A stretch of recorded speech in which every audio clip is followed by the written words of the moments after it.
Okay. Coach Leslie, let's just start with an opening statement. The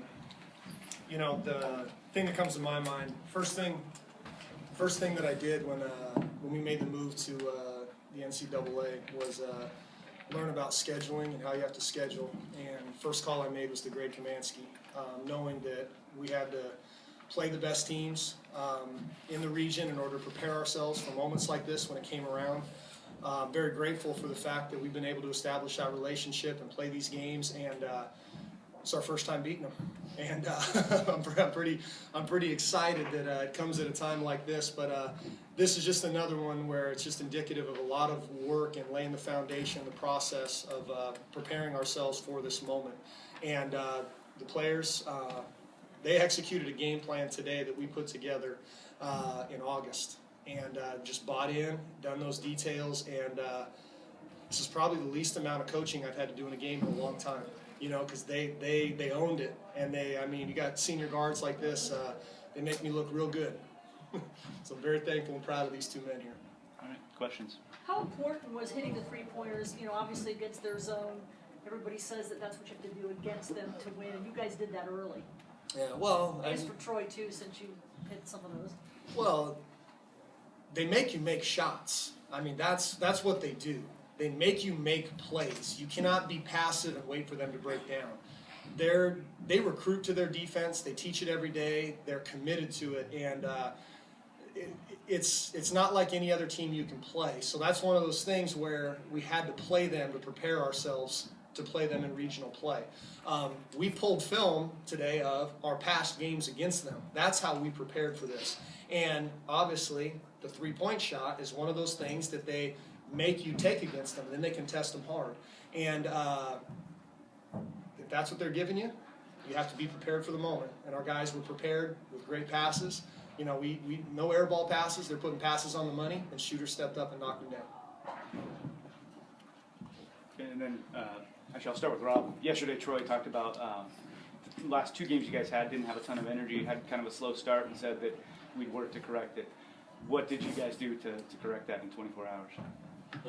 I think the seniors stepped up, especially Troy, gathered us in the group and said, hey, we can't have that kind of start. This is big boy basketball. We need to come out full force, and we did that this game. And then, Troy, you had your 30 points, but there was quite a bit of balance there, just in the little things, kind of that. This goes back to the energy, but 50-50 balls, rebounds, lots of little plays that kind of lead into that. What's it like being around a group that is as deep? You're playing with different guys the whole game.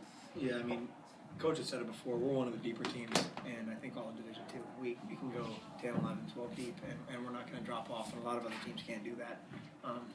So we went to the bench early.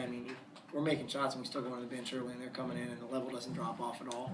And I think this guy gave us a hard time yesterday for coming out slow, so I think we're going to come out here and prove a point that we don't always come out slow.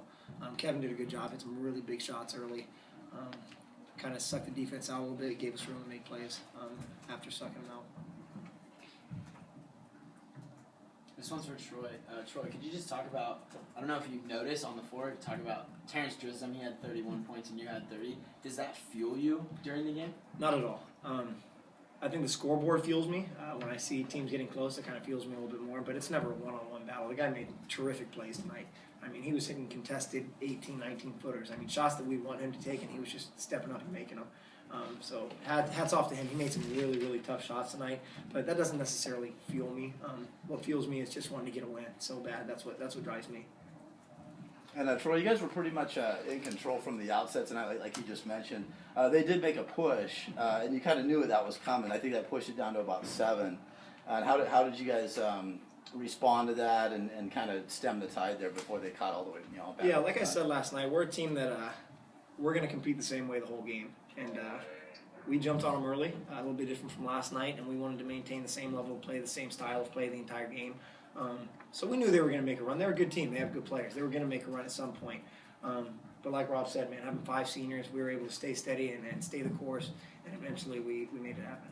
And what's the biggest difference between this year's team and last year's team?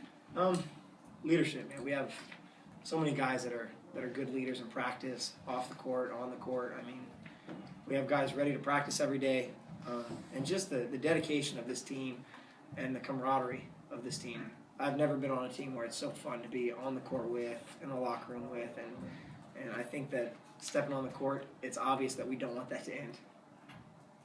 And then, Coach, real quick, you mentioned you knew a run was coming. You kind of knew it would with Pomona, and they finally got down to a 7. How did you tell the team? Did you tell the team to prepare for that? That you knew they were coming back. You know, we've kind of got we have our little games that we play in practice to prepare ourselves for moments like that, and I just reminded them of those games that we play called games to 50, where you got to close it out, you got to pass and catch, you've got to maintain possession, you got to handle fouls, you've got to go out and do those little things, and that's something that we've worked on all year, and in a moment like that in the game, all I have to do is remind them they can find confidence in the work that they've already done. I don't have any new X's and O's for them at that point. I just reminded them, and they went out there when they made that push, and they settled themselves down. They didn't get rattled, just like last night when Western Oregon started just making 3 after 3 after 3. We are who we are. We're going to do what we do throughout the course of the game. And at the end, I like our chances if we stay to that and what we've worked on. Then my last thing is just for Rob. Revenge games this year, you guys have done pretty well. Earlier, it's been a really short turnaround. This has been a pretty second game of the year. How much has this been in the back of your head? How much has that fueled you throughout the year, that early overtime loss? It's been there for me. It has fueled me to get back at these guys a lot, and we did it. And now it's just on to the next game. Coach, can you speak to that at all about just the way this team has worked and how much that first game fueled you guys throughout the year? Well, I told the team last night. Again, going back to being able to play Cal Poly Pomona, Coach Kamansky does a phenomenal job. His staff does a phenomenal job. His players buy in. And we were exposed that we weren't committed to every detail that we need to be at that point of the season when they beat us the last time. We gave up that late lead. We were able to learn a lot from that. Rob talked to the team, about a month ago about that week of practice after that. And, that's something where that game, I think, was what catapulted us to who we are now. We had to just buy in, lock arms together, and go out there and do it as a team. And that game really, I think, is the one that galvanized us and got us focused. And, we rattled off, it was 14 or 15 in a row after that game. That was so not as much. It's nice to beat them because we haven't beaten them, and gosh, I can't even remember how long as I've been here, It's so it feels really good, to go out there and not to beat them as much as it is to see the improvements that we've made and the growth that has happened since that last time we played them. Looking to Monday, this will be the 4th time you guys have seen CBU this season. What are some of the biggest challenges going to be walking into that game? This is going to be a great game for our school, for their school, for the Pac-West. There's a lot on the line. Obviously, we've had phenomenal games each time we've played so far, so I would expect nothing less on Monday night.